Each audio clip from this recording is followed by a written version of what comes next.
Delhi NCR में छाया घना कोहरा, सड़कों पर विजिबिलिटी बेहद कम। सुबह 5 बजे एयर क्वालिटी इंडेक्स 339 दर्ज किया गया। तापमान में भी आई गिरावट। मथुरा में इंडियन ऑयल रिफाइनरी में ब्लास्ट, 1 किलोमीटर दूर तक सुनाई दी आवाज। मैनेजर समेत 10 लोग घायल। मध्य प्रदेश के इंदौर में टेंट हाउस के गोदाम में लगी भीषण आग, लोगों में दहशत का माहौल। दमकल की कई गाड़ियां मौके पर मौजूद, आग बुझाने का प्रयास अभी जारी। हरियाणा के पलवल में पीएनजी पाइपलाइन में ब्लास्ट, धमाके के बाद 3 दुकानों में आग। हादसे में एक शख्स की जलकर मौत। दिल्ली के द्वारका में चलती कार में लगी आग, कार चालक ने कूदकर अपनी जान बचाई। कार पूरी तरह से जलकर खाक हो गई। उधर मथुरा में पुलिस और बदमाशों के बीच मुठभेड़, अलवर पुल के पास बदमाशों से मुठभेड़, क्रॉस फायरिंग में बदमाश के पैर में लगी गोली, अस्पताल में भर्ती। झांसी में एसडीएम की गाड़ी पर चढ़कर युवती के साथ युवक ने लगाए ठुमके, रौब जताने के लिए हूटर बजाया और लाल बत्ती जलाई, वीडियो वायरल। ग्रेटर नोएडा में फ्लैट में अवैध गांजे की खेती का भांडाफोड़, हाईटेक तरीके से गमलों में गांजे की फसल उगाई जा रही थी। पुलिस ने आरोपी को गिरफ्तार किया। 50 लाख की कीमत के 80 गमले बरामद किए गए। यूपी के शाहजहांपुर में पुलिस को बड़ी कामयाबी हाथ लगी। 1 करोड़ की अफीम के साथ 2 शातिर तस्कर गिरफ्तार किए गए।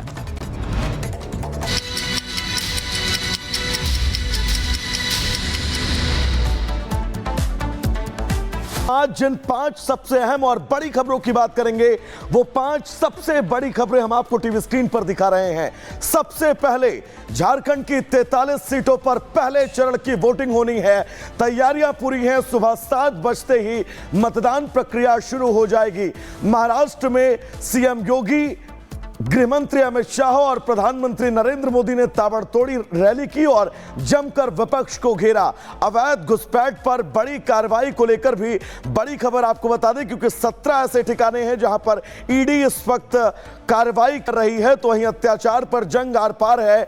बांग्लादेश में लगातार हिंदुओं को निशाना बनाया जाना और इस निशाने पर अब शुभेंदु अधिकारी ने अल्टीमेटम दे दिया है। तो वहीं सबसे बड़ी पिक्चर, बुलडोजर पर सबसे बड़ा फैसला आना है। आज सुबह तकरीबन 10:30 बजे सुप्रीम कोर्ट के फैसला सुनाएगी, क्योंकि फिलहाल अभी बुलडोजर कार्रवाई पर रोक लगी हुई है सुप्रीम कोर्ट से। और अब आज इस पर फैसला आना है जिस पर हमारी नजरें टिकी रहेंगी। और क्या बुलडोजर गरजेगा या फिर आज सुप्रीम कोर्ट से बुलडोजर कार्रवाई पर रोक लग जाएगी? ये तमाम वो बड़ी खबरें हैं जिनकी विस्तृत जानकारी आज पूरा दिन हम आपको देंगे।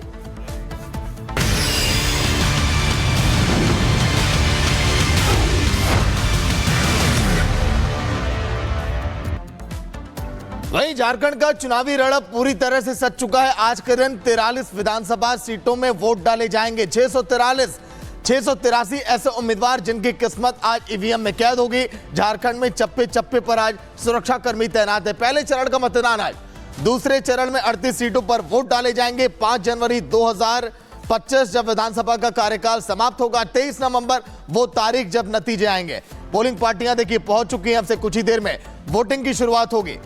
13 नवंबर आज तारीख और पहले चरण का मतदान। 43 सीटों पर वोट डाले जाएंगे और सुबह 7 बजे से मतदान की शुरुआत होगी।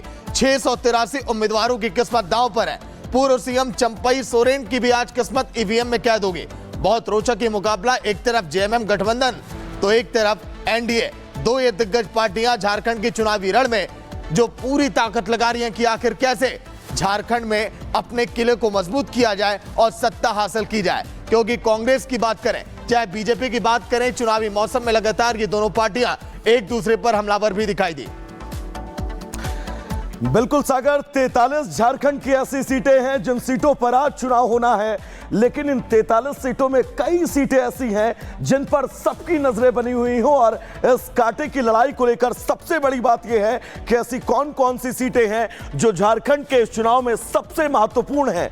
अपनी इस रिपोर्ट के जरिए आपको विस्तार से बताते हैं।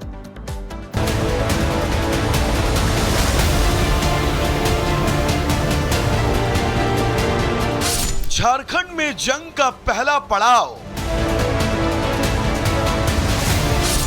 अब मतदाता के हाथ में चुनाव।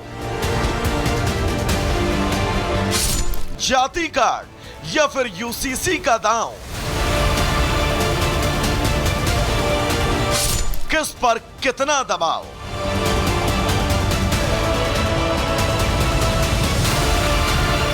झारखंड चुनाव में नेताओं और रैलियों में उनके भाषणों के बाद अब मौका जनता के हाथ में है।